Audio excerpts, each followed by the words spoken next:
El día de hoy vamos a revisar un tema importante que es la endometriosis. Vamos a revisar también lo que nos dice la guía de práctica clínica, la actualización 2023 de esta patología, diagnóstico y tratamiento de endometriosis.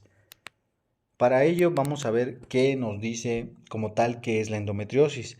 La endometriosis es una patología benigna, estrógeno dependiente y crónica asociada a dolor pélvico crónico e infertilidad. Entonces, nos habla de que hay un componente hormonal, que es el estrógeno, y normalmente nos habla que son periodos largos de dolor, por lo tanto, está asociada a dolor pélvico crónico. Y como causa secundaria a la misma es la infertilidad. Se caracteriza por la presencia de tejido endometrial, glándulas, que en este caso son glándulas endometriales y estroma fuera de su localización normal. Frecuentemente en el peritoneo pélvico, en los ovarios y en el tabique recto vaginal. Por lo tanto, estamos hablando de tejido endometrial ectópico, fuera del endometrio y que afecta a órganos que normalmente, a partir de su establecimiento de estas células ahí, hay una diversa sintomatología e incluso la infertilidad. ¿Qué nos dice sobre cómo se ha estado originando esta enfermedad? Hay tres teorías importantes, que es la que te marca la guía de práctica clínica. La menstruación retrógrada, la metaplasia celular y las células madre. La menstruación retrógrada, esta ya se había estudiado anteriormente por el año de 1921 a través de un gineco llamado Samson, en la cual evidenció un trabajo sobre el reflujo de células endometriales viables a través de las trompas durante un periodo menstrual. Entonces, esta teoría normalmente se estaba aceptando durante ese siglo. Sin embargo, se daba cuenta de que esta, más o menos a finales de 1988, se habían dado cuenta de que este era un proceso meramente fisiológico. Entonces, a partir de ahí, de este tipo de menstruación retrógrada, surge otra teoría, que es la teoría de las células madre, que en esta normalmente es básicamente la capa basal endometrial, que es responsable de la renovación epitelial después de la menstruación, y el parto sería el lugar de este tipo de especial de célula. Entonces, básicamente, esta célula, conforme pasaban diversos periodos, tanto menstruales, estas células migraban a través de una expresión genética a otro tipo de sitios, como es la trompa o la cavidad pélvica, en donde se diferenciaban en células endometriales, así como lo hacen en el endometrio tópico, o sea, en el endometrio, las células que se establecen en el mismo endometrio. Y la de la metaplasia celular, que serían los cambios celulares en estos sitios normalmente específicos, aunado a otros tipos de teorías que ahorita ya se los voy a comentar. La endometriosis como tal es una afección neuroinflamatoria crónica asociada con un dolor pélvico crónico debilitante, es decir, es cíclico y no cíclico. Periodos dolorosos, dispareunia, dolor al defecar y disuria, acompañado de esta sintomatología por la localización adyacente. Ahora, vamos a ver qué tanto de incidencia tenemos de esta patología.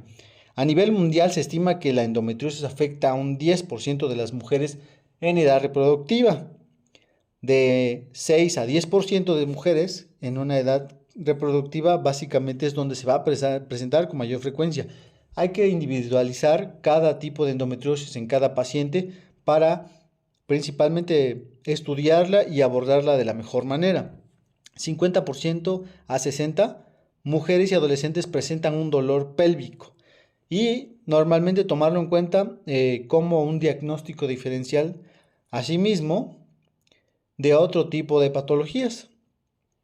Ahora, 50% de mujeres con infertilidad básicamente padecen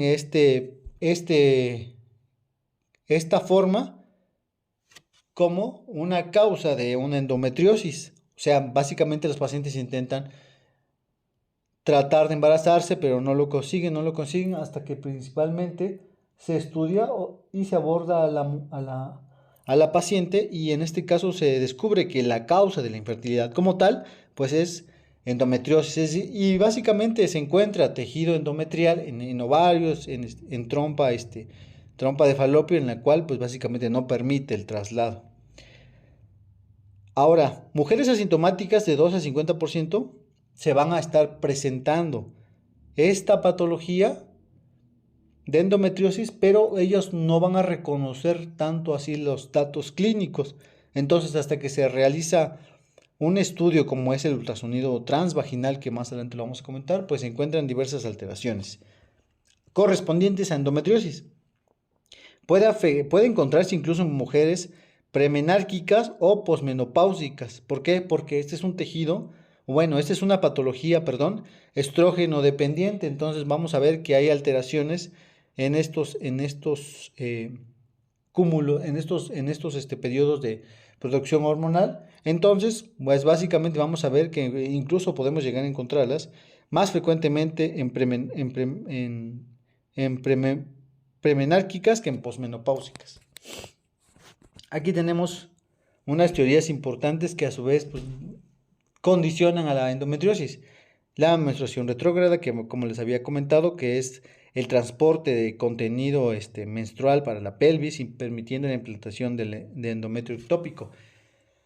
Esto a su vez está dado por otro tipo de teorías como son las células madre, la metaplasia, la genética, la endometrial y la hormonal, como la inmunológica inflamatoria, cada uno con una diversa causa específica. ¿Por qué? Porque en el caso de la genética nos habla de que hay alteraciones principalmente en una región 15.2 del brazo corto del cromosoma 7. Esto predispone a su vez a desarrollar la patología. ¿Por qué? Porque está relacionada con el gen HOX, que básicamente es como el atribuido a el causante de esta enfermedad, y que en el caso de la genética se ha estudiado principalmente la enfermedad con un patrón de herencia familiar entre gemelas. Por otro lado, la hormonal, normalmente encontramos que este tipo de patología está principalmente dada en pacientes de edad reproductiva, evidentemente porque son estrógeno dependientes. Entonces, el endometrio tópico, que normalmente tenemos que encontrar en ese mismo sitio, el tejido endometrial ectópico sería regulado por los esteroides ováricos. Entonces, como hay una migración de este tejido endometrial a otro sitio, este va a responder más rápido al estrógeno comparado con el tejido endometrial que está evidentemente en endometrio. Entonces, ¿por qué? Porque va a generar más receptores y a través de estímulos hormonales por estrógeno va a responder más a este tejido endometrial ectópico. Es decir, también por medio de la aromatización de los andrógenos por los tejidos endometriales es prominente y hay una menor conversión de estrógeno en estrona, y que sería una hormona menos potente. Entonces, básicamente un tejido endometrial ectópico responde mucho mayor al estrógeno. Ahora, otro tipo de patología sería de teoría, es la inmunológica o inflamatoria. ¿Por qué? Porque se ha evidenciado que la endometriosis está relacionada con una condición inmunológica como fibromialgia, asma, hipotiroidismo y algunas alergias, debido a que se rompe esta tolerancia inmunitaria. Aquí hay que tomar en cuenta que en el papel de esta patogénesis de la enfermedad hay una interleucina, que es la interleucina 8, que esta es el importante agente angiogénico y consigue promover la quimiotaxis de diversas células del sistema inmunológico. Entonces va a predominar más la producción de interleucina para generar más estímulos, como puede ser adherencia e invasión e implantación de los tejidos ectópicos, y además ayuda a perpetuar el crecimiento de estos tejidos previamente instalados. O sea, la interleucina 8 es conocida actualmente como uno de los agentes responsables de la transformación de la enfermedad aguda en crónica. Entonces podemos asociar la interleucina número 8 como parte de la endometriosis por dolor pélvico crónico. Ahora, es importante también conocer que hay otras teorías, por ejemplo, la teoría poligénica, que es básicamente endometriosis de origen poligénico y multifactorial, en la cual se encuentran diversos polimorfismos en este caso, por ejemplo, de la familia CIEP, como el factor de crecimiento endotelial vascular y la proteína P27. Otro punto importante es este mismo de la teoría endometrial. ¿Qué sucede aquí? Aquí normalmente vemos que hay una alteración o puede existir una alteración en el ciclo celular. ¿Por qué? Porque hay un aumento de la proliferación celular, o sea, se produce más tejido endometrial ectópico y hay una disminución de la apoptosis, es decir, estas células que están fuera o que se instalan de fuera del endometrio, básicamente no van a entrar en apoptosis, entonces perpetúa el crecimiento y perpetúa que estén ahí. ¿Y esto cómo puede darse? Porque hay una disminución significativa del P27, que es un péptido fundamental en la regulación del paso de la fase G1 a ese del ciclo celular. Por lo tanto, va a evitar que en este caso va a condicionar a la disminución de la apoptosis y aumenta la proliferación celular. Aquí, por ejemplo, tenemos un diagrama en el cual pueden interactuar varios factores a perpetuar o a condicionar la endometriosis, la menstruación retrógrada, en este caso que básicamente es una obstrucción al flujo por las células madre. Aquí hay una diseminación linfática vascular y que puede migrar a otros sitios, condicionando endometriosis superficial o profunda, que ya esto entraría en clasificación. Restos embrionarios como otro tipo de teoría, la metaplesis celómica y la transformación celular. Entonces, todo esto aunado al ciclo celular, básicamente encontramos que puede predisponer aumentando el estrés, disminuyendo la apoptosis y aumentando la proliferación celular de este tejido endometrial ectópico. ¿Qué nos dice la guía de práctica clínica? Generalmente nos habla sobre cómo podemos diagnosticar a una paciente, qué estudios le tenemos que solicitar, cuál sería el tratamiento médico, cuáles serían las intervenciones quirúrgicas, cómo vamos a manejar en este caso individualmente a cada paciente, cuáles son los efectos secundarios de la misma, cuáles son en este caso también los criterios de referencia a un tercer nivel.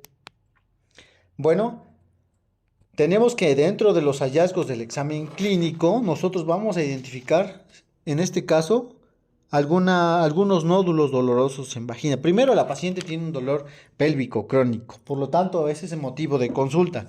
Ya en la consulta tú vas a explorar por medio de especuloscopía nódulos dolorosos en vagina, fondo de saco, espacio recto uterino o retrocervical. Ubicación, aquí es donde vamos a encontrar ubicación de lesiones endometriales profundas.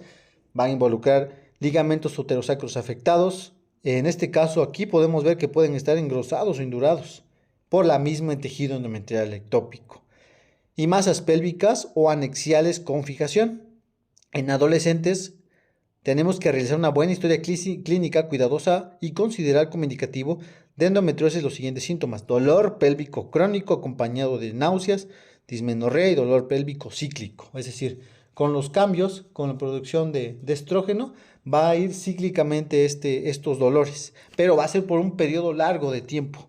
Se debe también sospechar endometriosis en adolescentes que presentan dolor cíclico, ausentismo escolar, es decir, que el mismo dolor crónico les permite o les condiciona a faltar a sus clases, uso de anticonceptivos orales para tratar la dismenorrea. Y hay que también dice, se recomienda evaluar para el diagnóstico de endometriosis los siguientes signos y síntomas cíclicos y no cíclicos: dismenorrea, dispareunia, disuria, disquesia, hematuria, hematoquesia, neumotórax, catamenial, tos catamenial, hemoptisis, dolor torácico, hinchazón y dolor cíclico de las cicatrices abdominales, fatiga, infertilidad. ¿Por qué? Porque como les había yo comentado en la imagen anterior, hay una forma de diseminación linfática de este tipo de tejido hacia otros órganos e incluso se ha llegado que han estado presentes en pulmón. Y bueno, aquí podemos encontrar algunos nódulos dolorosos, principalmente a la exploración, ¿no?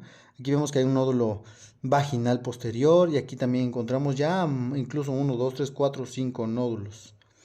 Entonces, es importante la exploración para poder evidenciar, pues principalmente y encontrar algunos nódulos dolorosos.